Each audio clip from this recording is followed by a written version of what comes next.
Hi, I'm Kieren.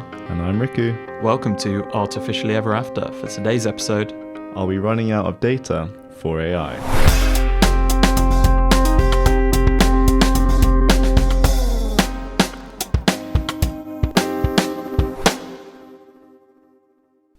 Hello everyone, welcome back. Welcome back. So we have got an interesting episode today. One actually that was completely opposite to what I thought we would be making this episode on, because I had this in our plan. I think we were both discussing around whether AI progress was going way faster than we thought it was. And we were going to have a very scary episode about how things were kind of going to the moon, as people say. But we've got a slightly different spin on it now, haven't we, with some papers that have come out recently? Yeah, because we're going to do an episode on, is AI getting smarter, faster than we think? Yeah. And I think the point of that was kind of going, is it AI is getting faster and faster at a rate that we couldn't have even predicted? Yeah. But yeah, as Kieran's mentioning today, things might actually be going the complete opposite direction. But that does still hold true, that and the motivation for that original episode was that we're not very good at predicting the improvements in performance. So, when we just increase the size of these models, which is something we're going to be talking a lot about today, we can't always predict what that will translate to in terms of the capabilities of those models. And that does still hold true. But what we're going to be talking about today is the way in which that progress has been facilitated, which is largely by kind of increasing the scale of everything, that there are some kind of limits to that, and we might be approaching those sooner than we thought. And we're going to go through a plan of the episode shortly. I'm sure you can take us through that as always, Riku. I did it last time and I really didn't enjoy doing that, so I'm going to let you do that again. We're going to have a very special guest coming on in the second half of this episode from a company called Encord. And Encord are a London-based company focused on data development. And they work with a lot of big companies who build machine learning products, and they help them with their data curation and labeling. So we're going to talking through that a bit more with Oscar Evans, who's a machine learning solutions engineer for Encord. But yeah, Riku and I are going to address the problem and kind of give a bit of context to everything before we delve into some of the solutions that companies like Encord are looking at. So episode plan is as follows. So we'll start off by looking at AI advancements, and we're going to focus specifically on data, but there are three main ways to scale AI, and that's in the training time, so compute power, how big the training data is, and how big the models are. And we're going to go into exactly why we're focusing on the data, because it's a slightly different issue. Then we're going to go into the landscape of the data available on the internet. So we'll go into what is the public web and the private web, and what this means for training AIs. Yeah, we've said on a few instances now that ChatGPT was trained on the entire internet, but we're now finally going to dive into that a little bit more and go into some of the details on whether that is the entire internet or not. So, Then we'll have our fun fact break. Hopefully mine's actually funny this time. And then after fun facts, we'll talk about this impeding data bottleneck problem. So what walls might we hit in our current approach to training AIs? And then we'll have our special guest on to finish the last segment. Which is, overcoming that data bottleneck. So some of the ways in which we can hopefully still keep the progress that we've been seeing in AI if we have this potential of running out of data. So, should we get into it? Let's do it. So, I guess to motivate the idea of this episode and to frame the question of are we running out of data, I guess we firstly need to look back at the progress and the reason why we're kind of focusing on data specifically, which is the fact that it's a very, very big contributor to why we've seen this very rapid progress in AI over the recent years, and specifically in large language models, which power a lot of the very frontier models that you might have interacted with, like ChatGPT or Gemini, Google's one. So all these big models, they have been increasing in their capabilities over recent years. So you might have kind of known some of the examples of like GPT-3 to GPT-4. So those OpenAI's models that increased in the performance and all of its capabilities. So we're going to dive into a little bit around how that progress was made, firstly, aren't we? Yeah, and just for reference, GPT-2 came out in 2019 with, we covered this previously, but with 1.5 billion parameters. So it's kind of like how big the brain of the AI is, if you want to Which, sorry to interrupt you, is another factor, isn't it? Which we'll discuss in a second. But we've got two big factors as to how we increase performance. One of which is the size of the brain, and the other is how much data the brain sees. Exactly. So this GPT-2 that came out in 2019 had 1.5 billion parameters and 40 gigabytes of text data. So the size of the brain has about 9 zeros, and then the size of the trained data has about 10. Yeah. And then 40 gigabytes doesn't seem too much, does it? Considering like most phones these days, I think my iPhone has like 200 gigabytes, which is kind of crazy. Yeah, that's true. And GPT-2 wasn't bad. Yeah. True, it wasn't bad, but one thing to note as we're going through these are the capabilities. And I think a lot of people do say that GPT-2, many people haven't interacted or used GPT-2, mainly because it wasn't publicly available on a nice kind of platform like ChatGPT. But they did say it couldn't really string together very coherent sentences, and that it was, pretty primitive. So that is one thing to note. And then moving to GPT-3. Yes, which came out the following year in 2020. It's 175 billion parameters. So that's gone from 9 zeros to 11 zeros. So 2 orders of magnitude there. Exactly. It might not sound like a lot, but that is 100 times the size of GPT-2. Wow. And it's the size of its training data was 570 gigabytes. So that's about 10 times GPT-2's size of training data. And, when we had that scale up, which, the architecture, so the actual way in which that model was working, what it was trained to do, how it was actually constructed between those two models was the same. And that scaling was what resulted in us seeing these increasing capabilities, which GPT-3 was it was actually 3.5, but it was the kind of main model which was into ChatGPT, which was what kind of blew up, and everyone was kind of all these news articles about it. So it very clearly had a lot more capabilities than GPT-2, largely as a result. The main reason for that was just increasing the size of everything. Oh, wow. And then GPT-4 came out in 2023. So that's just 3 years after GPT-3, with 1.7 trillion parameters. So that is now a number with 12 zeros. So that's gone from 11 to 12. So 10 times the size of GPT-3. And its training data size is unknown. It is, yeah. What we've actually seen throughout these models is that they've become less and less, OpenAI have become less and less transparent about the size of the models, what they trained it on, all of these things. I guess as they've become a bigger company, they've had more competitors, they're becoming more secretive about how they build them, which is, I suppose, unsurprising. But considering they are called OpenAI, referring to the fact that they're meant to share everything, it's not very fitting of the name, is it? Yeah. And so these are all OpenAI's models with these GPTs. And OpenAI actually released a really good research paper on scaling laws for neural language models. So basically, how do you scale a model in how you train it, the size of the model, or these LLMs to get them to perform better? So how do you improve them in a nutshell, isn't it? Yeah. So those numbers we spoke about earlier, GPT-2 to 3, 100 times the size, and then 10 times the size of the text data, and then we see another 10 times increase from 3 to 4. There's actually a really interesting relationship between these numbers. So you can't just scale the size of the data. You have to scale the size of the model with the size of the data and the amount of training time to actually optimally make these LLMs better. So the key thing we want to mention is that you can't just have more data. You also have to increase the size of the model. Yeah, it's like having a really teeny tiny brain and you have like 1 hour. If you start with like one book, I mean, that would be very tricky to read a whole book in an hour, but if you start with one book, that's tough enough. But, if you then give that person 10 books, they're not going to be able to digest all of that with the time that they have and with the size of the brain. So to facilitate kind of understanding and storing that data, you need more of these parameters to store the information, and you need longer time to kind of digest the information. Exactly. Imagine that teeny brain, you give it one book for an hour and then you give it 10 books for an hour.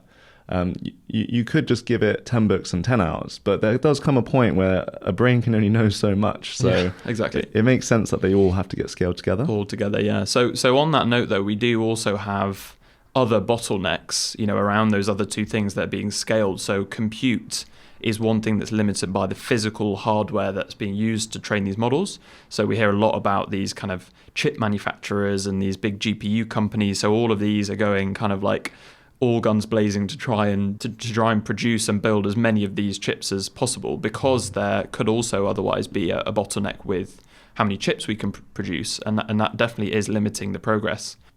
Equally, we also have a bottleneck with the energy and the power demands of these models. So they are hugely energy demanding to actually run these models for that long to train them.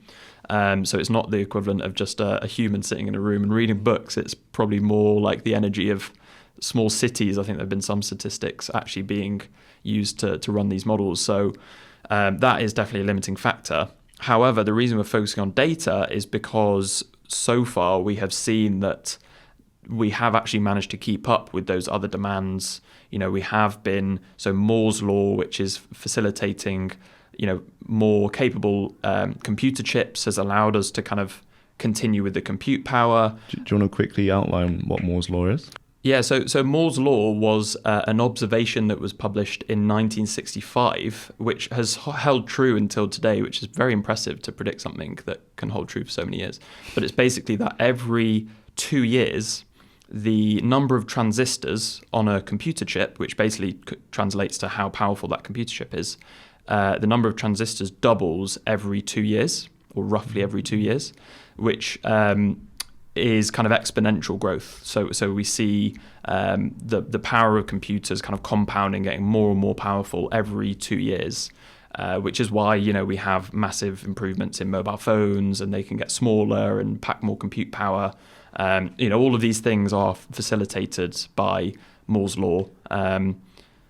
So that is the kind of limiting factor for the computational power side of growing these models. Right, and on the training time, we're noticing that the amount of compute required actually is 1.7 times every 2 years. So the Moore's law number is bigger than the amount of training time increasing every 2 years. So yeah, exactly. So the amount of that possible computer power that's being used on these big models is still growing at a slower rate than the actual potential is, isn't it? So we're not tapping into the entire potential. We're not at the kind of threshold of the physics yet. Yeah. So why are we focusing on data then? I think that leads us quite nicely into that question. The important thing here with the Moore's law is that the amount of training that's required for these LLMs every 2 years multiplies by 1.7, whereas the Moore's law, it doubles. So that 2 is bigger than the 1.7. So our question is, well, is that the same with how much data is required to train models? And the reason we're focusing on data is because we can kind of see that with more progress, we can always get faster chips. Yeah. And maybe there's no limit to that. But the amount of data on the internet is actually this finite resource. And it just makes sense that we will eventually use up all of the data available on the internet. Yeah. And even outside the internet, like another data source that these big models are trained on are books and literature. And you look at how long it's taken humans to write those books and compile all of that literature. Like in terms of the timescales, it's so much longer, and you can see that if computer power is getting exponentially better, there's no chance it could ever keep up, could it? Yeah, I remember being at school and trying really hard to learn maths and things. I get really annoyed when someone copies my answers because it takes so much time to think and understand. Yeah. But then these LLMs are just essentially standing on the shoulders of they are copy pasting our giants. Yeah.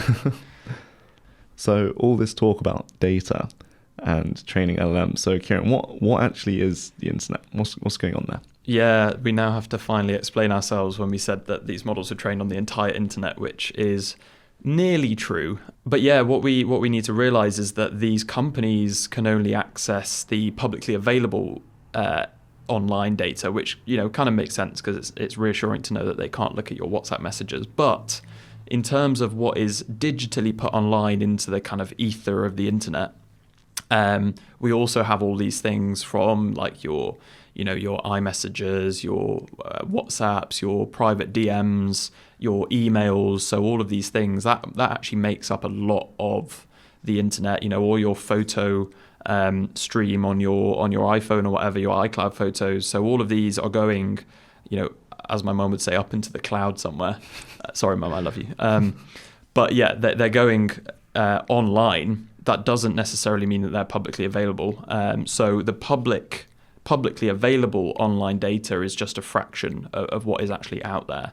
So we are generating masses of data, but these companies can only access what you and I could, or they say they only access what you and I could do if we just went and browsed the internet ourselves or had the correct kind of URLs and websites. So in terms of the text data, what they're looking at are all of these websites that, any kind of forums, blogs. Reddit is a big one. You heard that a lot in the kind of initial news articles saying, like, why would we trust these models if all they've read is, the majority of what they've read is just people kind of rambling on Reddit and things like that. Twitter. Wikipedia. So Wikipedia as well is a big one. I'd like to think they, do something smart in there where they put more emphasis on, fact check sources and things. It's not just every bit of text on the internet is equally weighted into these models, but this is where all that text information is coming from. And now with these newer models that can see images as well, we've got all the images from different websites, all the things that you'd see on Google search. So that is, where basically all of the text and other data is coming from for these models to learn on. And maybe it's worth noting that maybe the most widely used or well-known data set for these LLMs is something called the Common Crawl data set. Yeah. And it's essentially the crawl part of that Common Crawl is essentially just saying they use this bit of code that scans through loads of URLs, so a load of links, different websites, has some way of evaluating which one to pick next to read all the text off that website from, and then add it to a big document and then move on to the next URL. And it sounds, sorry to interrupt you, very like espionage-y and like it's a bit of an invasion of privacy, but they are, so firstly, if you go onto their website, they basically say that the motivation for them actually making this data set, so the company Common Crawl, they want to create it because all the big tech companies like Google, they basically do the same thing to facilitate Google search, except you don't have access to all of that data. So they want to do it to kind of open source it and make it available to everyone. Yeah. And also just one other thing, is that this little bot, this bit of code that's like crawling around the internet, again, it sounds very invasive, but they do specifically tell people if they host a website that they tell them what the code looks like, and if you want to, you can stop it from coming and reading your website. So yeah, exactly. I wanted to mention that they specifically program the bot to look out for this bit of metadata on a website that basically says, "Oh, please don't crawl me." It's like on our letterbox, we have a sticker that says "No spam letter, please." So it's kind of like the same thing on the website saying like, "Don't come in." Exactly, but yeah. So this data set's the most widely known one, but as we've mentioned in the previous episode, that whilst we say or Common Crawl is saying, "Oh, well, here's the whole internet," or as much of the public one as we can get, it's mostly English language dominant, has Western ideology,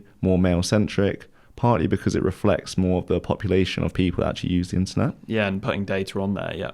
So if we look at the Common Crawl, which again is the largest data set or kind of index of the internet, of what's publicly available. So no one's got everything yet, but this is the kind of closest to that. It's about 3 billion web pages, and that comes together when it's compressed to about a size of 100 terabytes. So it's a lot of information that's out there. Given that this is the data that is out there in these big data sets that you can use, how much of that data are the models using? How much are they trained on? How much is still out there, do we think? So we're going to get into some of these estimates now. I just wanted to mention before we get into some of these numbers that we're going to put in the description some of the references for the numbers that we quote here. And a lot of them came from this webpage that did a very, very deep dive into this question of how much data is out there and how much data these models use. So we'll reference all of that.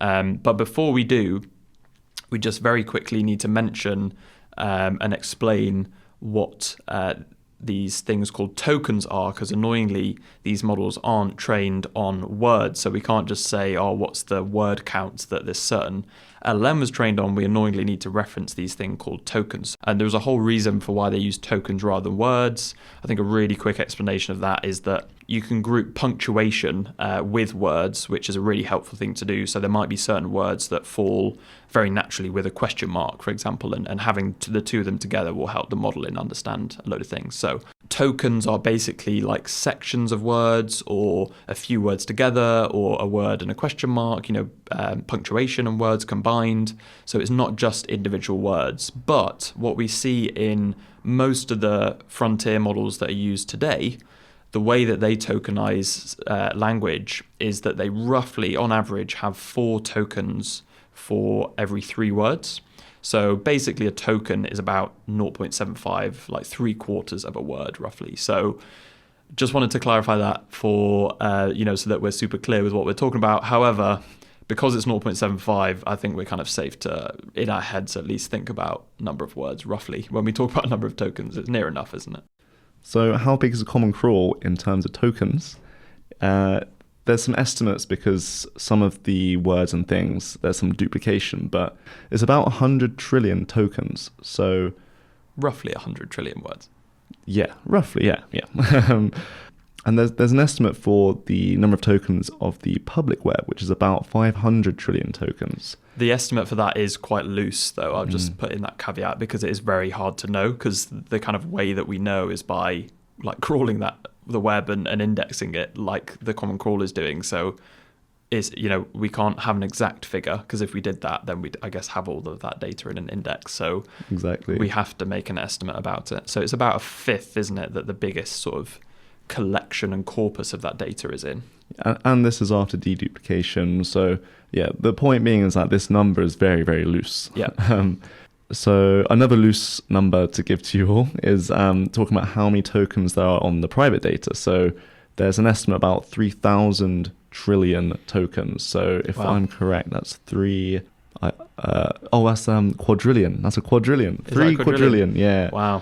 It's a lot of text. Yes, it's a lot of private data. I mean, we send probably about 1 million random pointless messages about trying to sort these podcasts out, don't we? So that's a fraction of it there. But I thought you were going to talk about our house group chat, and you definitely don't want to read the tokens in that. Well, there's that as well. Hey, don't incriminate.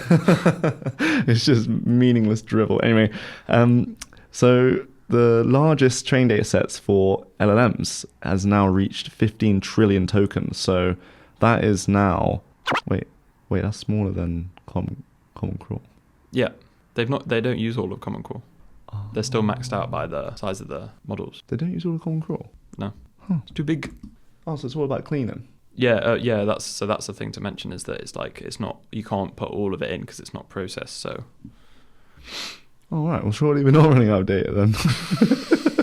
It's a good point. Mate, we can wrap this episode up right now. All right.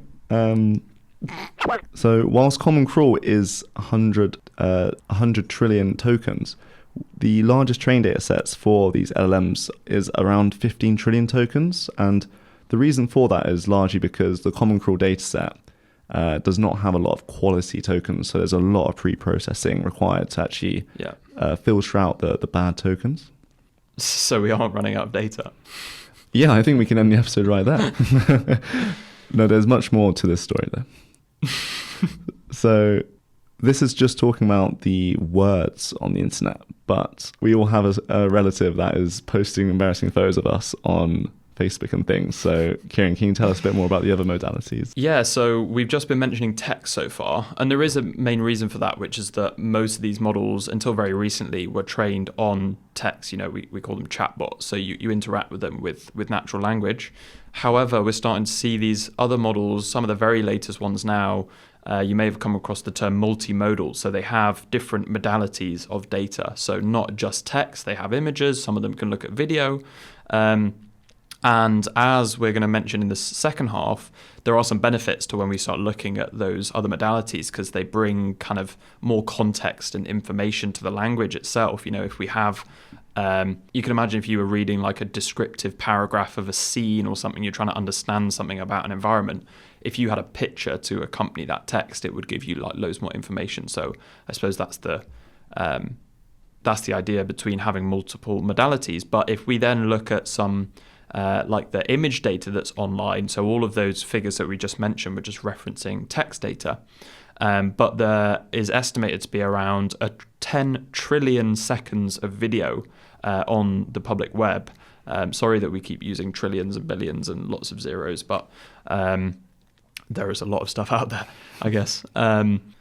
And also in the order of 500 billion to 1 trillion seconds of audio as well. So a lot of these models, some of the latest ones from OpenAI, you can chat to them as well. And that's because they've been listening to loads of audio data. So all of this is now starting to be utilized as well. So this is a whole other area of the web that we weren't mentioning then, and is therefore kind of a lot more data that's out there. I'm starting to feel as though we've incorrectly named this episode.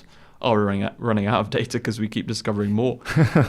Well, in the second half, I wrote a little equation that's going to show us that it's almost certain that we're going to run out of data, and it's going to be a lot sooner than we think. No, we definitely are running out of data. And on that point, so one last note is that we're not accounting for the fact that there are lots of ongoing legal debates around copywriting. So even the data that's already been utilized, people are now starting to draw into question whether it constitutes fair use using that data to train these language models, which are then used for all sorts of other different tasks.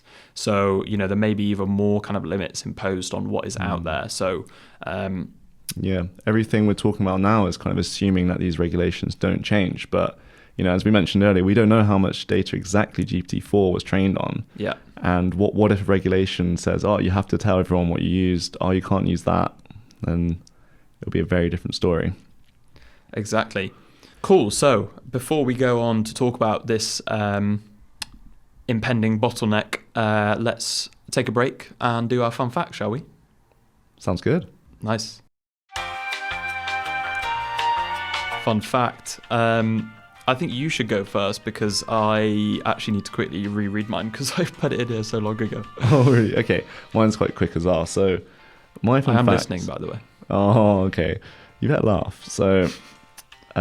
not everyone knows this, and I think it's quite funny. So if you go into ChatGPT right now, I did test it this morning. If you ask it how many R's are in the word strawberry, I've heard of this. It almost always gets it wrong. Yeah. And it normally says 2, and there are in fact 3. And you can actually have a debate with it and be like, no, spell it out and count. And I've had probably an embarrassing long conversation with it, trying to help it agree with me, and it just fights back. So it really highlights some failure in its understanding of kind of something that should be very easy. Yeah, we think it's language, but as we mentioned before about tokens, I'm not sure if in the word strawberry the tokens are letter by letter. Yeah, exactly. That's one of the reasons it struggles, isn't it, with counting things. I think just one caveat on that is that now the O1 models, the latest ones from OpenAI, they are the only ones that get it correct again. Every time? I believe. Oh, are you doing it with... I tried it with O1 and it has failed me. Oh, no, okay. So, yeah, still an issue with strawberries. Okay. Well, what's your fun fact? My fun fact is something that I had... It was an application of AI that I had no idea was going on, but I would have thought if you'd have asked me what was one of the kind of last jobs to be replaced by AI... I would have said, in there might have been fashion models. But a lot of fashion retailers, Mango is one of the first ones, which is a UK one, are now using AI-generated, they're called glam bots, in some of their adverts to style and advertise their clothing. Oh, wow. So kind of like AI mannequin or model. Yes. Oh, wow. And they just do it because it's a lot quicker and more efficient to produce the ads and the content. And a real-life model that comes and physically puts on their clothes could charge around $35 an hour, whereas some of these modeling agencies can charge just $29 per month to use their computer-generated lookalikes from some of their models. So I don't know if it's like a deep fake, but I think some of them are using pure... AI generation. But yeah, there's other companies now like Nike, Louis Vuitton, Levi, so all of these now are actually using Gen AI for their modeling photos. Oh wow, well there goes my backup job. Yeah, exactly. Yeah. Saves them some laundry to do as well. Nice. Okay. Right. Cool, back to the episode. Okay, back to the episode.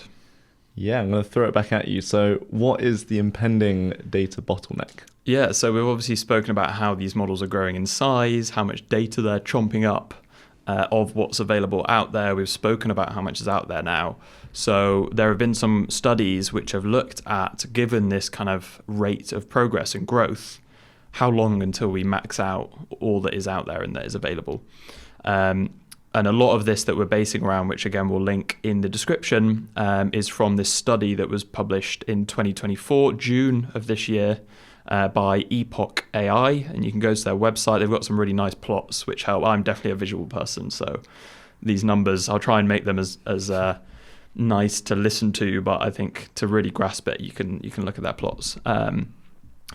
But they basically predict that there will be a possible data shortfall between 2026 and 2032, with the kind of median date in 2028. So very soon, actually. So it's a lot sooner than I would have guessed. Yeah, 4 years away, possibly. And possibly even in 2026, so just in a couple of years' time.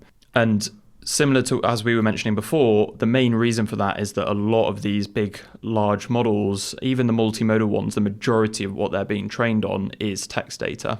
It's their main modality to train these frontier models. And given the fact that we've only just started to tap into other modalities like image and video, they are definitely not close to being depleted. And it is very much the text data that we're getting close to utilizing. So they basically had two main methods of predicting these trends and therefore calculating when we might run out of data. One is just a nice kind of simple one, which just extrapolates out historical growth in the data set sizes that we use to train these models, which is basically what we're going to look to focus on today, because there have been some pretty kind of consistent increases in the size. And the reason for that, which is the other way that they have modeled this kind of growth of data set, is actually by looking at the amount of computational power that is used to train these models. And if we actually use Moore's law to kind of follow how big and powerful these models will get, we can then kind of infer the data set that will be needed to train a model of that size. So that's the other way that you can do it. And basically, when you combine these two models together, they have an 80% confidence interval that the available data set of publicly available text data will be fully utilized at some point between 2026 and 2032. Oh, wow. So they're pretty confident it's going to be in that window at some point. So I remember when Kieren first talked to me about this, I was a little bit doubtful because, as we mentioned in the earlier segment, that there's so much more to the internet than just what's publicly available. And it's estimated that about 500 times the publicly available internet is actually in the deep web. So technically, we can access so much more data. And in this Epoch study, they found that we're seeing about a 10% growth in the internet per year. So in the early 1990s, it was about 100%, so double every year. Wow. But as we hit the late 2010s, it's like gone to double digits. Yeah. And they're actually mentioning about 10% as a bit of a generous percentage. But anyway, Okay.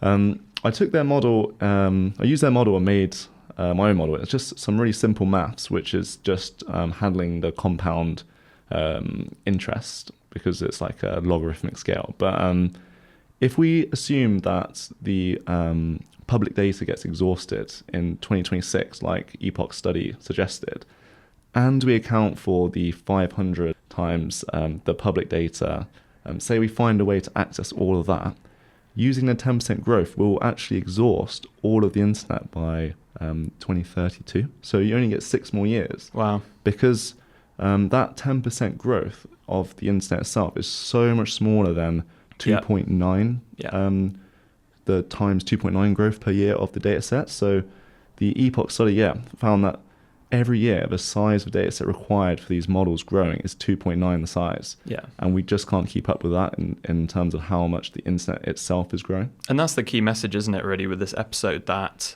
the recent progress that we've seen over the past few years with these, huge scaling up of this kind of same method, but just getting applied on an increasing scale of data and compute, is not sustainable in the long term. Like, this is very much like us making very, very rapid kind of progress on and utilizing what was already there, but everything else that's needed to grow at that same rate will not keep up, so that people don't put that much data on the internet at that kind of rate to keep on that trajectory. So something has to give, doesn't it? And that is what we're going to be touching on in the next segment, that now that we're kind of getting close to depleting these available data sources, people and these companies are now starting to look at other ways to improve the performance of these models. And we're already starting to see some of them actually, like OpenAI. They released their O1 model, which is doing something that's kind of strategically different in how it utilizes that data and how it gives you an output. So now that we're catching on, and we're starting to realize that we need to start doing things slightly differently if we want to keep making this same progress. So I suppose in that sense, it does give us a bit of a sigh of relief, doesn't it, that some of the gains that we'd seen in recent years that seem like huge jumps and progress, like they are not sustainable forever. I know when I first started looking at some of the research around like GPT-3 and 4, I was thinking, oh my gosh, like super intelligence is around the corner and that things are going to go crazy in the next few decades, which they still may, but this probably isn't the way that we will get there. But just the last thing to note on this point, before we move on to some of those solutions that people are looking at, is that with that data bottleneck, that does still mean that the kind of current progress that we've been making could continue uninterrupted until 2030. And that basically means that it's feasible within the end of this decade for some AI lab, whether that's OpenAI or Google, Meta and Facebook. So some of the big players at the moment that are still putting loads and loads of money and investment into this same way of training AI, it's very feasible for them to still produce a model that will exceed GPT-4, so the current like state-of-the-art model, in the same degree that GPT-4 eclipsed GPT-2 in terms of the amount of data that it had and the training compute. So, we could still have a monumental jump in what we have in terms of publicly available AI models within the next several years. Yeah, and I think another thing we should caveat as well, we're used to AI scaremongering about, AI's going to take over, and then maybe this episode is saying, oh, well, we're going to run out of data, it's inevitable. And another thing to consider is that it's not just the size of models and the size of data set. So OpenAI did do a research paper where they used the previously best type of deep learning model called an LSTM. So with GPT, the T stands for transformer, and that's this new way of, think of it as a new way of designing a brain. And what they did was they did what was the previously best thing before transformer, this LSTM design of a brain, made it the same size as the transformer and gave it the same amount of data. Yeah. And it performed nowhere near as good. So in the same light, we can see what is the next transformer. Yeah. And if we can design something, it's not just the size of the model, it's also how it's organized. And we could see another big jump in performance. Yeah. So, and as we'll mention in the next segment, that is one of the ways that people are going to look to try and make kind of performance gains now, is by redesigning the brain. And we're starting to see a spike in research papers being published where they're trying new and cool things with different architectures and different types of brains. Oh, so wow. That is, another way that we can increase performance. And one last thing to note, again, to kind of make sure we're not scaremongering, is that even if we scale up the size of the brain, the amount of data it sees, the amount of time that we let it read that data, that doesn't necessarily correlate to how capable and amazing that actual AI that you use will be. So this goes back to what we said at the very start of this episode. When I was initially talking about having an episode on things moving really quickly, that's because just if we extrapolate out the size of the model and the size of the data, that doesn't allow us to predict what that AI will be able to do. So that's still a very misunderstood and not very well studied area about these kind of emergent abilities that just, at some point in that scaling, it can all of a sudden do something new and wonderful. We don't understand that well. So, whilst we can predict that we'll have an actual model that's much, much bigger than GPT-4, it might just be like a little bit better in terms of what it could do. Or scarily, not scaremonger, it could also kind of do all of a sudden become sentient and go crazy and understand the meaning of life and everything. It's really it's really hard to predict these things. I think that's partly why we're going to make an episode on this. Is are they getting smarter faster than we think? Because people thought they knew where AI was going. All of a sudden, they're much better than they anticipated. Because there's a really interesting bit of research by Apple that basically almost counter to this argument is that a lot of the training data ends up leaking into the ways we evaluate the models. So then we think that we've scaled up the data and now the model's doing a lot better. But really, in that scaling up, we accidentally leaked some of the test data. It's already read the answers. Yeah, exactly. It's got a cheat sheet. Yeah, it's really interesting where this is going. Cool. So now we are going to have a very exciting guest on who we mentioned previously. So a company that is all about this data and very well versed in this idea of a data bottleneck and the fact that we need to put more emphasis on the data that's going into these models. And crucially, the fact that so far what we've done in that scaling is just give more data rather than put a lot of emphasis on the quality of the data, which there's still a lot of time and resources that could be put on making that data that's out there much more applicable for these models and much kind of more informative using different modalities. So this is all the stuff that Encord looks into, and we're going to have Oscar now come on and chat to us about that. So welcome, Oscar from Encord. We have briefly introed you before, but just to bring you into let you intro yourself. Oscar Evans, do you want to tell us a little bit about what you do for Encord, what Encord do, and what your day-to-day looks like? Hi guys, really excited to speak with you today. So I'm Oscar. So I work as a solutions engineer at Encord. Encord is a data development platform. So essentially what we do is we do everything to do with AI training data, whether that's curation. So that's, I think, going to be a lot of what we're talking about today, finding the right data to label, ensuring that we're looking at data that's relevant to our applications, actually creating the labels, and then we can also use a kind of feedback loop and say, where is our model struggling? And then use this to kind of find more data that is relevant to the cases where our model is underperforming as well. That's why I work with customers to help them to kind of hone their data strategy. Nice. And are you able to share some of your clients, so the type of companies that you work with and some of the problems that they solve with AI? Yes. So we work with a kind of wide range of clients across various different verticals. So we work with companies like Synthesia, who are doing kind of generative avatars, really interesting stuff working with video and audio. We also work with a whole range of medical clients for looking at medical imaging and then kind of medical document reporting too. And another couple of notable clients are UiPath, who work with documents, and Tractable, who do kind of damage detection for insurance too. So really, really across a whole wide range of use cases. Very cool. Okay. I think Riku had an initial question just to tee us off to get a little bit more about what you do kind of specifically. Yeah, it's really interesting because a lot of this episode we're talking about how we're just bigger is better, we're just scaling up. And from the applications that sounds like Encord are dealing with, they're quite high stake situations. Like if you're doing damage control, you can't just get any train data in. I wanted to just open up quite generally and ask what problems Encord's clients kind of bring in and a bit more about the solutions that Encord provide. Absolutely, yes.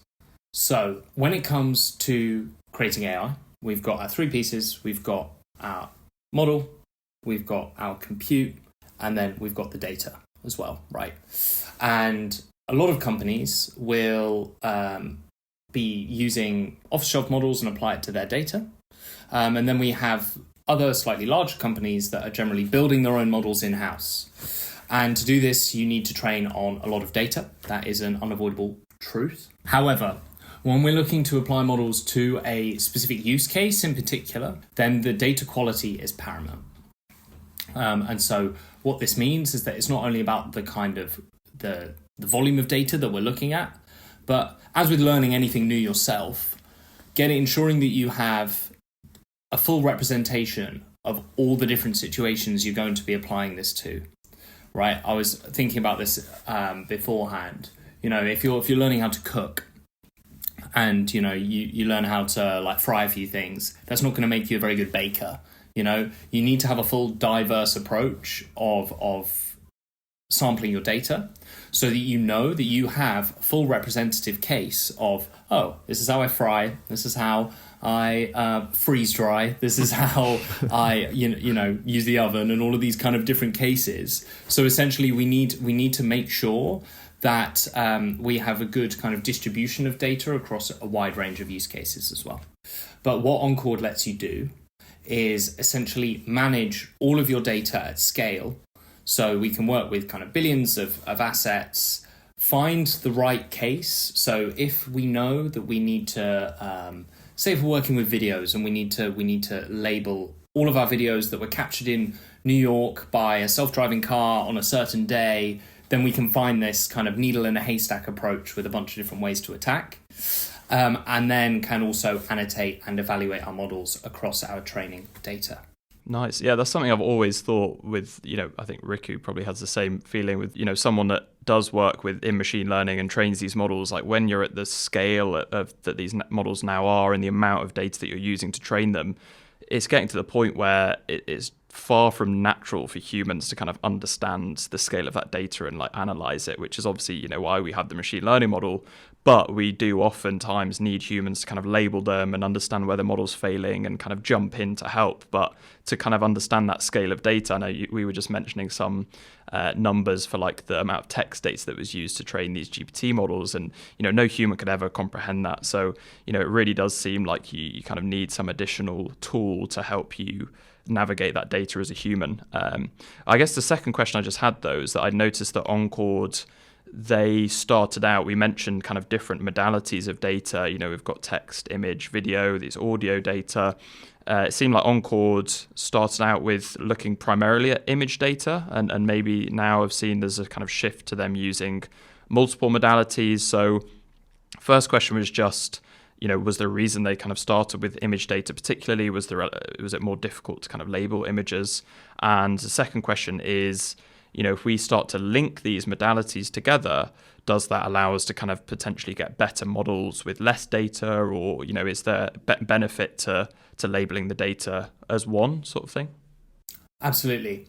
So when we think about kind of these very large AI models, and we're having to use lots and lots of data, we have the 10x rule. So as we're increasing the number of parameters, we need to think we have 10 times the amount of data points to reference that number of parameters. And these quantities are growing, and we need to be able to understand our data sets. The only real kind of way to do this in a consistent manner is by using AI to understand our AI. So we can use kind of reductive models such as like embedding models and these kind of things to understand different areas of our data, right? So when it comes to the multimodal piece, I think especially as we're seeing a lot of these language models looking to become more kind of agentic and interact with the real world around us, then they need to be able to comprehend more modalities than just text. And so the vision space, you can consume a lot more data in the vision space than through text, just like I think a picture speaks 1,000 words, that old adage. And so being able to fuse these modalities together requires managing kind of multimodal data sets. And so that's kind of why we move from the vision space into audio and text. And now we're working across a wide range of these different use cases. Well, I guess like Kieran's point about how incomprehensible the scale of data gets. It only gets harder when you have multimodal data. So speaking about this, scaling up in data, it'll be really interesting to hear what you think about data quality. So, are there any clear benefits to putting the effort into creating high quality data rather than just scaling up? Absolutely, yeah. There's a quote that I really like from the Cohere CEO, Aidan Gomez, where discussing this idea of kind of data poisoning, where it's like if you can have a single bad example amongst billions, and the model can be so sensitive to these cases that are misrepresentative, and now we're even seeing where and I mean with the financial incentive in being the one to build these models, grows, then we're seeing cases where malicious organizations are looking to like poison these data sets. And so being able to identify data that is outside of the core kind of cluster of your main set. So if we are, looking at these text examples, right, and we're looking across millions of kind of emails, and we're seeing loads of these, being able to isolate the spam generated cases, those that aren't representative of what a real human would produce, would be super helpful, which is why we're seeing these kind of very large like text embedding models coming out to allow us to summarize our data at scale. Which I guess that last point you made is a really interesting one. Now we see so much AI-generated content being put out onto the internet with images as well. I suppose that's probably quite an important modality with all these image generation tools, that I guess if you're wanting to find that human-generated content, we're getting to a point where you're actually going to have to sift through all of the AI stuff in order to find the human-generated good stuff, if you will. Absolutely, yes. And we're seeing more and more that kind of these models, as they get better, they can be used in generating, whether it be labels or whether we're using RAG systems for text. Hi, Riku here. So RAG just stands for Retrieval Augmented Generation. And just think of it as a method to handle where if you have a really big document and you're asking an LLM a question about the document, it's just a method of finding which part of the document can help answer that question. Yeah. Thank you.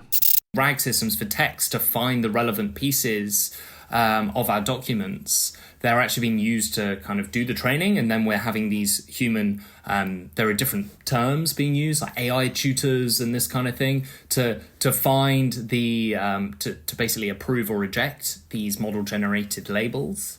And there was a cool piece of research on the image gen side, seeing as you brought it up, that came out of Meta's Fair Lab, that found that there was like this trade-off between realism and diversity in image generation. So basically how good a generalizer our model is changes as we kind of introduce it to more broad use cases. So it'd be interesting to see how this breadth versus depth approach changes, especially with data scaling. Yeah, definitely. I think we mentioned that in a previous episode, didn't we, of like hallucinations are this kind of spectrum where it's actually something that you want to kind of tune and it's something that's going to be dependent on your use case, and sometimes you want to be way more factual and vice versa. And that hallucinations aren't always a bad thing, because they can actually result in the creativity that you see with some of these chatbots as well. So I guess just whilst we're on this topic then of the amount of data that is now out there, and now that an increasing amount of that is going to be AI generated and could have hallucinations in it. We just had this question around, from someone like yourself interacting with all these companies that are thinking about their data and training machine learning models. How common have you found this like bigger is better mentality to be from these companies, and do you have to kind of combat that with the Encord approach of spending more time on labeling the right data and emphasizing data quality? Yeah. So the bottleneck tends to not come from a kind of like tooling side on the scaling.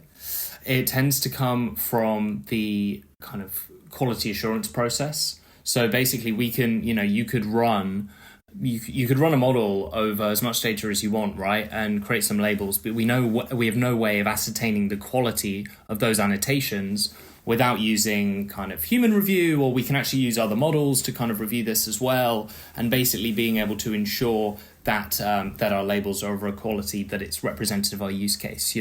There's no point training an audio model to detect like events, whether that be kind of natural disasters or these kind of things.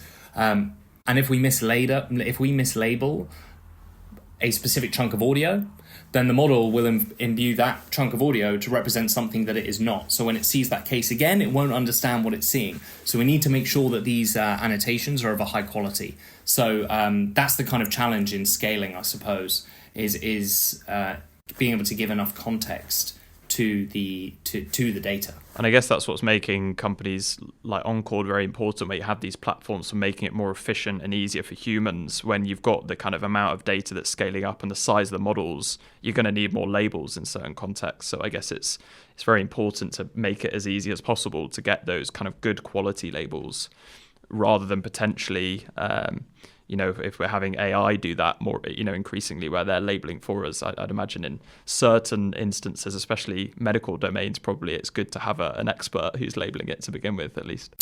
Yeah, and in a lot of medical cases, in order to get FDA approval in the States, you need to be able to have a full audit log of which annotators or which people were working on the data at any point. So part of that approval process can come down to the actual data itself too. I've seen some interesting approaches in the medical domain where they like pre-train a model. So they have this AI that like sees a data set full of like cats and dogs and things and like trucks, but then they actually use it for like x-rays of medical imaging, basically. CT scans, MRIs. Yeah, exactly. Have you come across that? I'm just curious, like, because do you think that's an example of scaling up, but then almost like not for the specific application domain? Because you mentioned earlier about making sure data is specific to a domain, but then there's also like some overlap between domains. So I was just wondering if you had anything to say about that. As far as applying different models between domains, like a lot of the times when you're starting a new model development project, then you'll take an open source model off the shelf, and if you can use that to speed up your annotation process, then that's great from beginning. And also, I know that you guys have discussed things like overfitting before on this show. And so one of the cases, like if we're having our labels approved by a human, it's often better for our model to generate more labels rather than less. And so we can just go, okay, here's everything that we think could possibly be a tumor. And then the expert can go in and delete all the ones that are not tumors and maybe edit the ones that are. But when we kind of start to see this sophistication grow and you have a model that works and is in production, then typically we actually see the production model being used to generate these pre-labels. And so kind of for the more advanced teams, then they'll be using their own models to generate labels and then having the human annotators go over and review them. That's reassuring. Just to bring it back out then, so looking more generally now for our next question, I guess, in light of what we just talked about, how you've got these new techniques being used, new types of data that's kind of crossing over applications and domains. We've spoken many times on this podcast about how your AI is just as good as the data, and that is, fundamentally all that the AI is doing. It's all, around the data itself. So with all these different techniques and new modalities and new types of models, can you, from someone being in a kind of data company, can you see any emerging trends that you can envisage changing the way that we do things, or the type of data that we put into these models, or how we utilize that data? Like what's Encord's kind of future direction? Absolutely. I mean, we kind of talked about earlier the fact that we started in the vision space and then are kind of expanding into these modalities, right? And the future is being able to fuse these cases together. I mean, when we're talking about this, I suppose AGI is what people would put as the holy grail of this model development race. And if we think about what that really means, then if we wanted a model that could replicate the decision making that you make when you walk into a restaurant and order some food, or any kind of retail experience where you walk in and you buy something, the different sensory inputs from the sight to the sound to the location to the kind of feel of the fabric and the quality of that, being able to consume or more of this sensory data basically allows you to kind of increase the sophistication of your models in these use cases. So yeah, all these different modalities being brought together, yeah. Absolutely. And do you have anything to say, I wonder from the models you've seen, if that, just kind of back to our earlier question, I know we'd kind of thrown a lot of you at once, but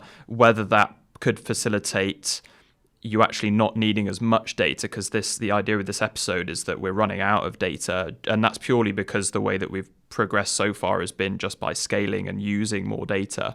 But perhaps if we have better labels and we annotate them together, and like what Encord's platform's doing there, where we can give more context to the different modalities and bring them together, do you think that could be a way that we facilitate the progress beyond just like scaling and consuming more of that data? I know you did obviously say that more data is always needed, but yeah, so we actually saw with one of our customers, Automotus, who do kind of smart city applications and like curbside monitoring and these kind of pieces. They managed to reduce their data set using this kind of intelligent curation, so using the AI-generated metrics and just kind of information on their data. They could reduce their data set by 35% and then increase their model performance as a result of doing that. So by actually honing the data set to be more relevant to the use case and have that better representation, that allowed them to bolster their model performance as well. I think that's what we've been trying to kind of get at in this episode, isn't it? That, you know, there's been so much of an emphasis and focus on quantity. And now these companies, as we're starting to see this bottleneck approaching, realizing, oh, okay, we should probably put a bit of time into quality as well.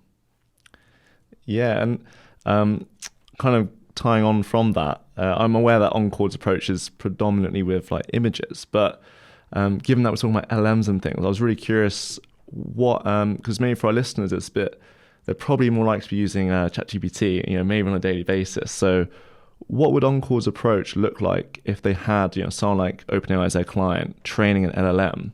You know, what does the Encord approach look like for training a language model? Absolutely, yes. So a lot of the key cases that we see coming in are things like RAG or sentiment analysis. So either trying to find kind of representative portions of text from documents, or actually just kind of trying to identify the key sentiment and the tone, or maybe the high-level themes, what type of document it is we are looking at from the top. So I think the first case is to identify the data where your model is failing, right? So you want to kind of look across your performance and you can say, okay, so I might be very good at grabbing certain chunks. Let's say if we're looking for an LLM in a RAG situation. So we're looking to grab relevant portions of data based on an input prompt. So what we want to do is we want to kind of generate some statistics and say, right, how well is my model performing when it is being prompted to search for, I don't know, if I'm a business, on refund information on my website, right? And so we can say, how well is it doing in this case? And then we can give it all of the different prompt use cases that we see most commonly from our users. So I'm sure that on OpenAI they have a kind of database where they have stats on what the most commonly queried themes in GPT are, and then basically evaluate how well our prompts perform in this case. So it would be looking to find out which of these areas cause the biggest issues in our model, and then using some kind of text embedding model, identify in our data set where are the pieces that are relevant to this, and have we labeled this before? If not, let's. And if we have labeled it, are the labels correct? And so then this approach generally we see being taken at vast scales using embedding models. So this allows us to kind of reduce this into a more manageable problem. Right, because I guess with the RAG framework, it's like you're trying to have a system that retrieves the most useful information for a question. So, you know, if you're going to ask about refunds, like you need that model to actually be able to find the refund information in that database, right? So then we can actually trust these systems, because I guess we're seeing a lot of jobs get replaced by these RAG systems that are, you know, automated, and I suppose Encor's approach would massively help the safety of these models. So you know that when you use them online, you won't have incorrect information that could, you know, be harmful and things, right? Absolutely, yeah. I mean when we were talking about the three different parts of the model development framework, right, where we have let's maybe take, other than OpenAI, who are building foundation models, when companies are building these AI systems, they're generally taking some kind of open source model or a publicly available model, whether that's paid or private, and then they'll be running that on some kind of cloud-hosted compute that one of the big tech companies will be managing. And their IP, the thing that will add value to that AI layer, is their data. So the actual piece that is kind of respective to their problem and will give them their solution is in the data. And so basically being able to ensure that this is of a high quality is a lot of what will dictate the kind of success or failure of these models. It's really cool. It's funny. I was just thinking when you were saying about the kind of, strategy that you'd approach with OpenAI, it's like, not to belittle Encord's approach at all, but it's like so far the approach for making the models better is just give them more, but it makes sense to look at them and say, what are you not good at? We'll just give you more of that and kind of teach you in the right places that you're struggling. So it does seem very intuitive, doesn't it? But awesome. I mean, just to wrap up with a final question, I saw Encord got a bunch of new funding recently, so you're probably a very busy man at the moment, Oscar. But we've obviously spoken a lot about, in those last few questions, how can you improve what a company's already doing? How can you improve these models? What benefits do you get from, focusing on data quality? But just to kind of flip that on its head, because, I think it's important that we, talk about this side of things. What kind of risks do you get and what problems can you run into if you actually don't focus enough on data quality and you kind of neglect that proper labeling? I guess hallucinations is one example, perhaps, or maybe that's kind of more of an issue with actually how the models are working. But I'd imagine if you get factually incorrect data that's going in there, that could lead to issues. But yeah, could you touch on what risks you run into if you kind of ignore data quality? Absolutely, and one of the pieces to think about here is that the data quality issue isn't a one and done. If you have a model in deployment, especially if it's doing something, if it's actually out there serving a purpose, whether that's kind of answering queries or detecting objects in a city, whether that's kind of road management and any of these different solutions, then... Or the medical imaging, I guess. Yeah. Medical imaging, exactly. So we need to be able to detect if our model application is continuing to be shown examples that represent the data it was trained on. So this idea of model drift. So as the use case may evolve over time, and we need our training data and we need our model's understanding of the problem to adjust with that. And so we need to be able to monitor this process over time. There's obviously the model performance piece, which poor model performance, if you're an AI company, that's generally a problem. And I think going forwards, as more regulation moves into the AI space, some degree of reporting, as in most areas, the medical domain is kind of leading in regulation. And so we're seeing this regulatory requirement to report on the training data. And as this kind of moves into more areas, you're probably going to need some kind of framework to say, if you're doing any kind of AI applications using personal identifiable information, you need to ensure that you're not misrepresenting protective characteristics. You're not misrepresenting any of these different cases that could result to your models being biased or discriminatory. And so you could actually come into regulatory issue as well. Is that something that Encord's framework helps with, I guess, with the kind of bias side of things? Is there a way to, you're saying sampling your data and looking at the areas that improve the model performance, but can you do that same approach but making it less biased by kind of, focusing in an underrepresented area or something? Yeah, absolutely. So we have a kind of model monitoring function that allows you to, when you run your model over your testing data, you can then load in your predictions, and then you can see based on a whole array of different metrics, whether that be metrics that we generate or metrics that are relevant to the use case, how the model is performing.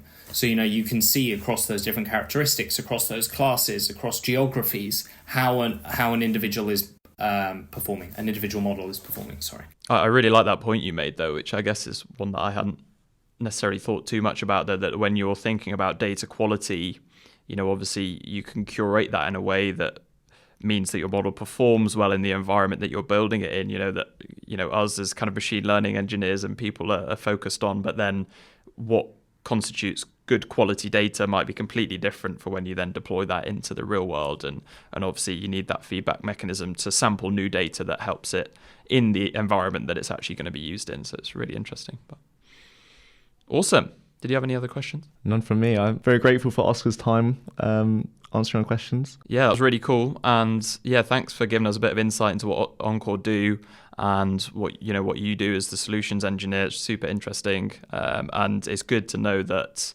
companies are coming to people like yourselves to actually really consider and think about their data, because hopefully, as our listeners will know after this episode, data is pretty important, and when you start running out of data, you can start to focus on paying a bit more time into the quality of the data and which data you give your model. So awesome. Thanks, Oscar. Thank you. Thank you so much for having me, guys. Wow, so that was great to get Oscar's insight, given that he's spoken to some of the biggest companies in the industry on data quality. And we've spoken previously before that on scaling up on data, so not just quality, but on quantity.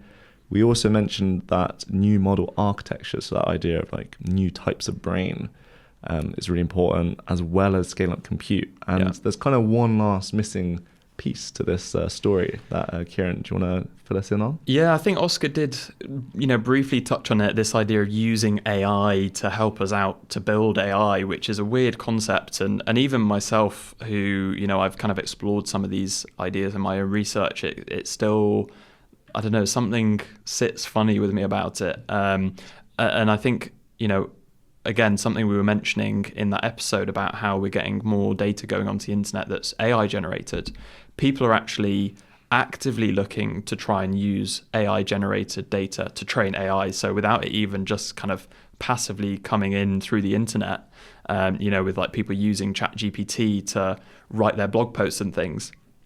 Some of these big companies are using synthetic data to train AI models, so non-human generated information. And to me, that just sounds like wacky, because it's like this kind of recursive cycle where, you can see if the AI has some biased views, or any of these biases or hallucinations will just get exacerbated if you're then using that to build the next generation of models.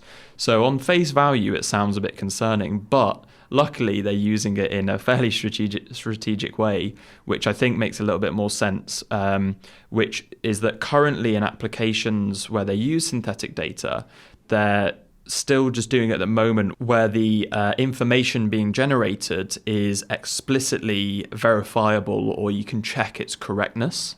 So some examples of that are like coding tasks. So, it might be able to generate this whole new block of code.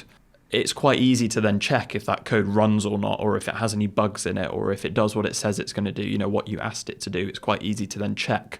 You can get it to generate lines and lines and lines of code.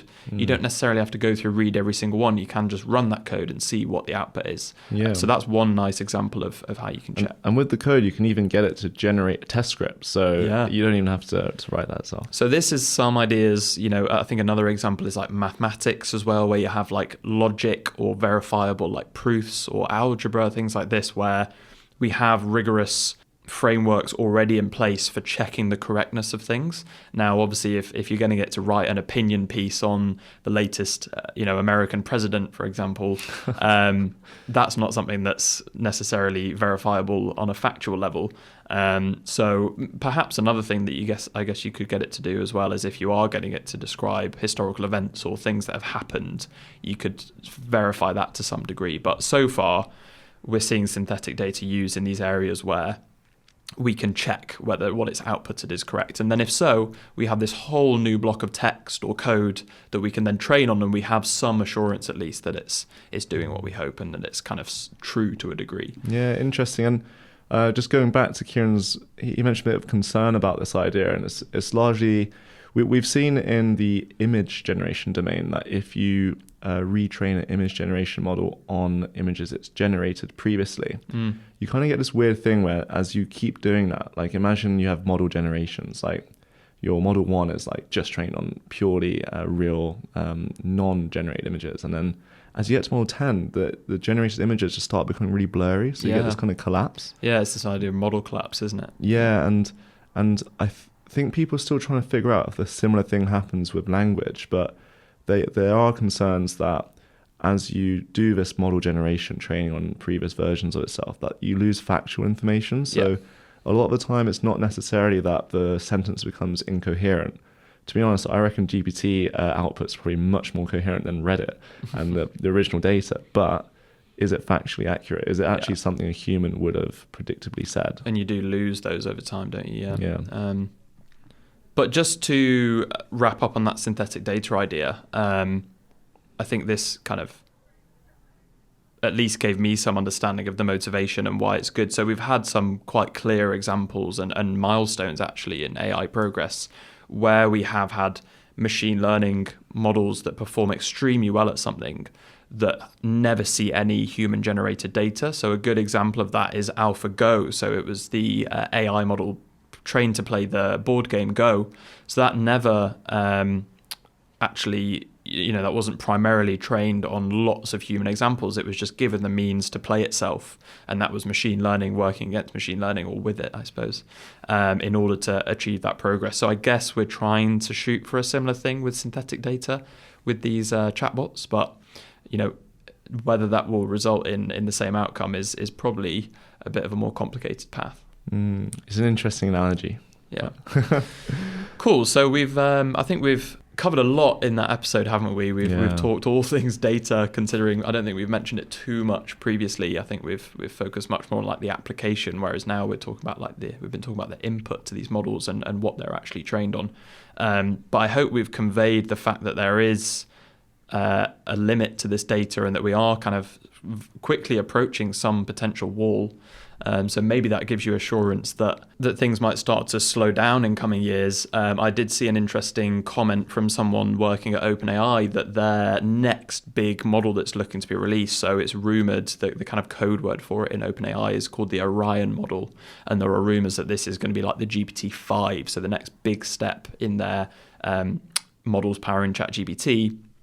And a spokesperson literally said that the jump in progress is unlikely to be the same as what they saw from GPT-2 and 3 to 4, between 4 and this potentially GPT-5. So I think already within the industry, there's an expectation that progress is like tapering off slightly. Yeah. And I think also, as we've said a few times in this episode, with models like O1 being released, that's an example of where they kind of changed tack slightly and looked at trying to use that brain in new ways rather than just scaling things up. So it's definitely within the minds of people building these models. Yeah, so hopefully that story kind of highlights the importance of the scale of data. And then we spoke with Oscar, who essentially the key takeaway from that is just how important the quality of data is. So he even mentioned that you can have a smaller data set, but if it's of high enough quality, it will do better than the bigger one. Yeah. And then just tying on from Kieran's point, I think it's really interesting.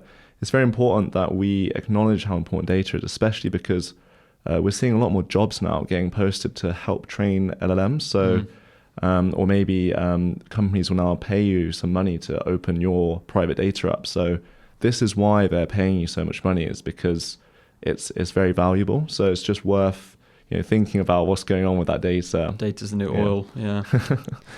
Awesome. That was a super interesting episode. I learned a lot from Oscar as well and from researching this. So I think for our next episode, we're going to be bringing it back to maybe a more relatable kind of application of AI, which is going to be AI in sport. And I love my football and F1 as well, but I know Formula One is an area where they've used kind of algorithms and computers for years and years to help improve the sport. But it actually shocked me how much other sports, like team sports like football, are starting to use AI and machine learning more than I think most people actually realise. So we're going to cover all things sport, aren't we? Yeah, a lot of esports as well. Don't forget those. There we go. Awesome. But yeah, thank you very much for tuning in for today's episode. We'd love your feedback and any comments that you have for myself and Riku or Oscar as well, Encord. So yeah, thanks for listening and we'll catch you next time.